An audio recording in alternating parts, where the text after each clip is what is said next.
I've been waiting for a sauropod from PNSO, and finally we have one. Sauropods are my favorite dinosaur group. As a kid, I was awed by the immense lengths of Diplodocus and Brontosaurus, and while often exaggerated, new discoveries soon eclipsed even those claims.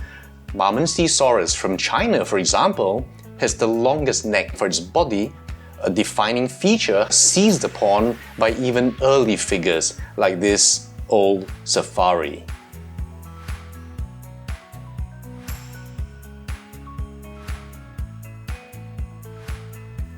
Now, this is PNSO's new Irma, the Mamenchisaurus. Unfortunately, it's not the 1:35 scale many of us like. This model is based on Mamenchisaurus herchuanensis, which was not the largest species at an estimated 22 meters or 72 feet. That makes this 48 centimeter or 19-inch model 1:45 scale. If this were 1:35 scale, it would have to be 63 centimeters or 24.8 inches or 2 feet long. Interestingly, the 2019 PNSO here is also about 48 centimeters and yet labeled as 1:35 scale, or an adult of 16.6 meters or 54.5 feet. So I'd speculate if the 1:35 scale is accurate, this might be closer to Mamenchisaurus constructus, estimated at about 15 meters or 50 feet. Now, small is of course relative. Now, the 48 centimeters or 19 inches is nothing to scoff at. And here the box. And so perhaps one reason for the smaller scale, the greater cost of both the figure and the shipping if this were indeed 1:35. Now let's get to the review.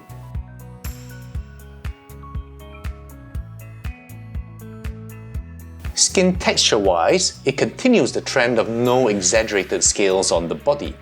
Sauropods definitely were scaly, with regional variety, as we can see from this year's Gallagher Diplodocus paper, but so small they'd been possible to see on this scale.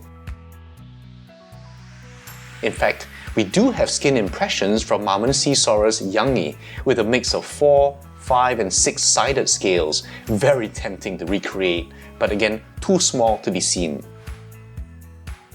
So Zhao Chuang decided to keep it relatively smooth this time, though they have opted for some feature scales. And overall, you can just look at that delicacy.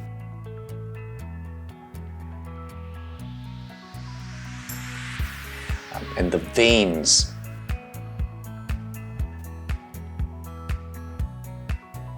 And overall, it's really quite pleasing.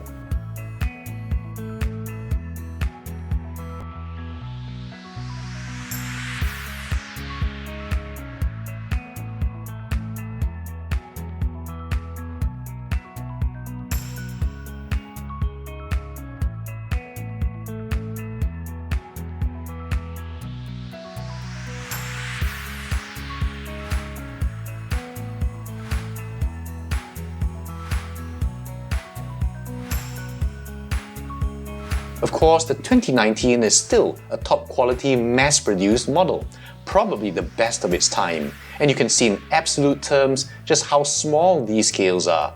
So definitely not taking anything away from that. Just like I wouldn't use the Chuanzi Tabosaurus and Andrea the T-Rex to bash Wilson's integument. It just wouldn't make sense.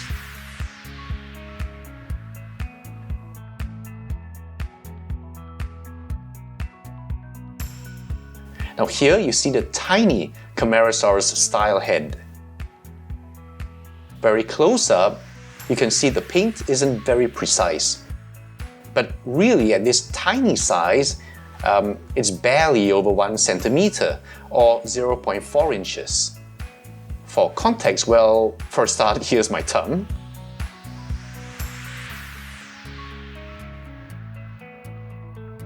And then here's the wild safari Coelophysis. From a normal viewing distance, I'd say you really don't notice it. But I am puzzled by these bug eyes, especially compared to the very precisely painted 2019.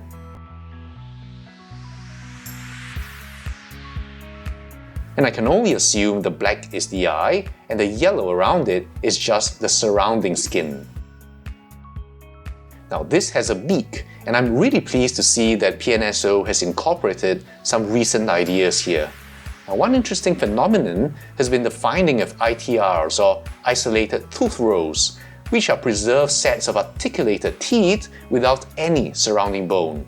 In fact, some of these teeth are even rootless, and Wiersma and Sander, 2016, suggested strong connective tissue in a beak-like structure holding them in place. Now, some soft tissue preservation on Camarasaurus might be a hint of this beak, as is the observation that often half the teeth are worn while the other half protected, again possibly by a beak. Now, for me, the really exciting updates over the previous model. The posture. The holotype described by Young and Chow in 1972 were missing the skull, the teeth, pectoral girdle, and forelimb. And since they believed it to be similar to Diplodocus, they filled in the missing elements along the same lines. And you've seen old pictures and of course this model.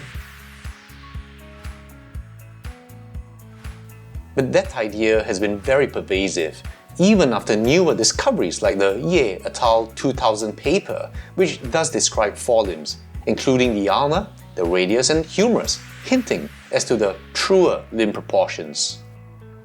Now, Dr. Scott Hartman has shared that earlier reconstructions often also didn't account for plantigrade hind feet, instead restored as digitigrade, even unguligrade at times, meaning standing on their modified nails or hooves. And this raises the hind limb, reducing the length difference with the forelimbs. And once the plantigrade state is restored, the limb difference is more accentuated. Now, this is reflected here. The feet are plantigrade with a fleshy pad at the back.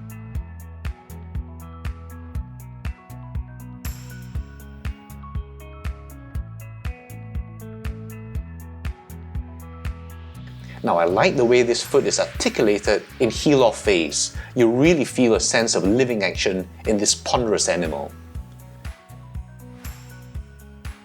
Zhao Chuang says the hand is based on Hudiesaurus, discovered with one of the most complete sauropod forelimbs.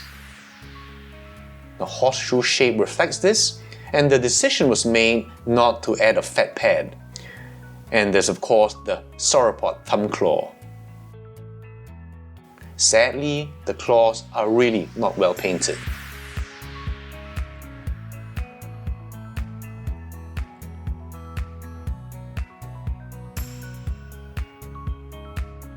Now, in the older PNSO, the feet are reconstructed correctly, but it still has the old form.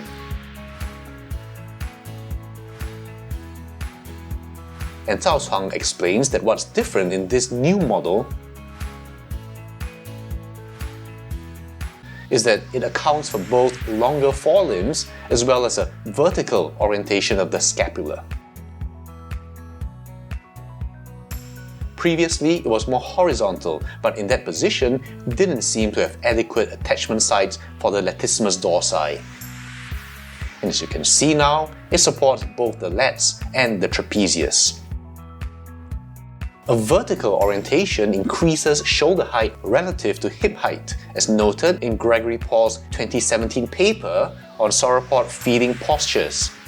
Now, Scott Hartman feels that even more important is how far back the scapula sits under the torso. The further back, the more upright the reconstruction. The horizontal apatosaurine arch form is more ingrained in our consciousness due to its pervasiveness. In fact, most sauropods had rather straight backs, so the sauropod norm might actually tend towards a more macronarian posture. And this makes intuitive sense to me, just in terms of passive support. You can see this if you look at the 2019 PNSO. The long neck makes it so front-heavy, it often face plants without the base. And here, because of the new posture, the lever arm is effectively shortened and the CG is shifted more rearward. Of course, I'm talking about static balance in a model, without considering muscle, tendon, fascia and other biotensegrity factors that would contribute to balance and energy use in a real animal. The necks were also highly pneumatic, making them lighter than the more solid tailbones, further balancing things out. Another difference is the base of the tail. In the old model, the contour is one continuous curve.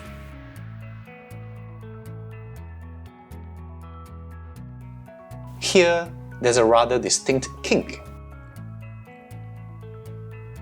Now, most sauropods actually have a somewhat wedge-shaped sacrum, longer on the ventral side, and this causes the base of the tail to arc slightly upwards, as you'll see in many sauropod reconstructions nowadays, even in more apatosaurine forms.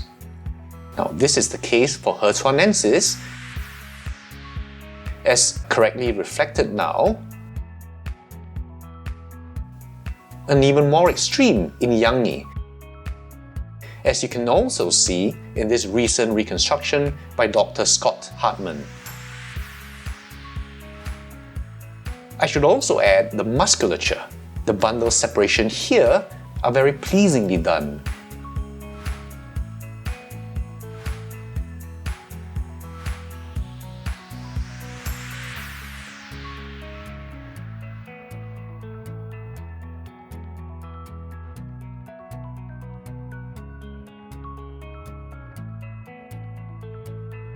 There's just a grace to the animal suggested by the overall curvature.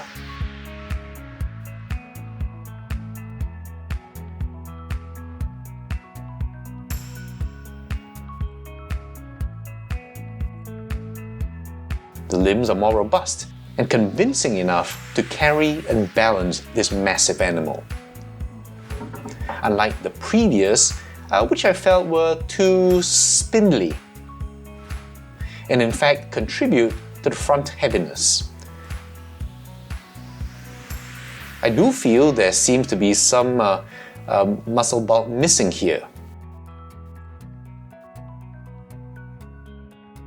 But overall, there's greater heft in this model, which adds to the stability of it. Another new thing is this tail club. Now, no complete tail club has ever been found, but the year 2000 paper describes new caudal material that was absent in the holotype. Now, these were fused and expanded into what they describe as coxcomb-shaped, which was different from the tails of Shunosaurus and Ermasaurus. They posited that this expansion housed more neural tissue, and as such, served not just as a support for a tail club, but also an acute sense organ. It does seem to me that a club subject to hard impact would be less sensitive and not more. A case of, this hurts me more than it does you if I were to punch you in the skull with my closed fist. Now, Singh et al. In 2009 seemed to agree. They conducted an FEA on the tail club of a Hertuanensis specimen by scanning it and then reconstructing and analyzing a 3D computer model. Their conclusion was the tail club material was not dense enough for high impact, and without the ossified tendons in ankylosaurs, whipping it would have injured the joint between club and terminal vertebrae. Instead, the enlargement of the neural canal in the club favored improved nerve conduction velocity, supporting its use as a sensory organ rather than a club, which is the Ye paper's second suggestion. It looks like they've based this on the Shunosaurus tail club.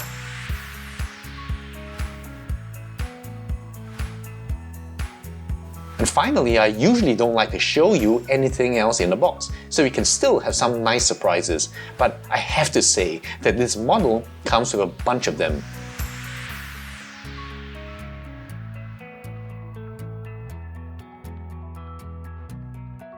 Including photographs,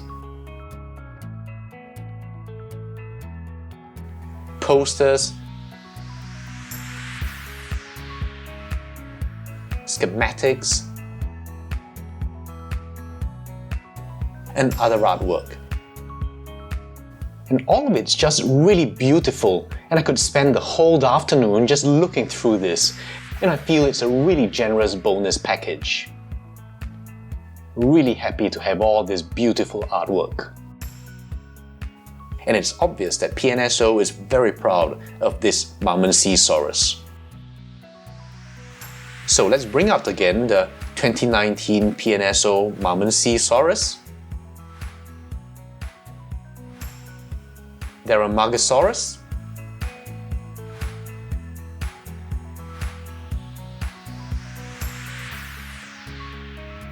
And just for fun, for a size comparison, the very impressive Huanghe Titan.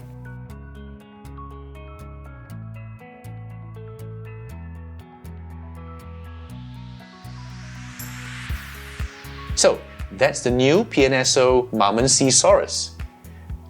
I really like having a more modern reconstruction of this famous sauropod, though the impact of its immensity is slightly dampened by the small scale.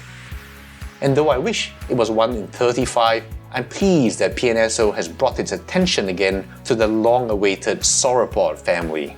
Now, an idea I have for PNSO, a suggestion, would be to make hollow vinyl dinosaurs again, which would save on the weight and cost, but still allow for larger size like its amazing Huanghe Julong. So that's it. See you guys soon, and meanwhile let me know what you think, especially if you already have the 2019 version.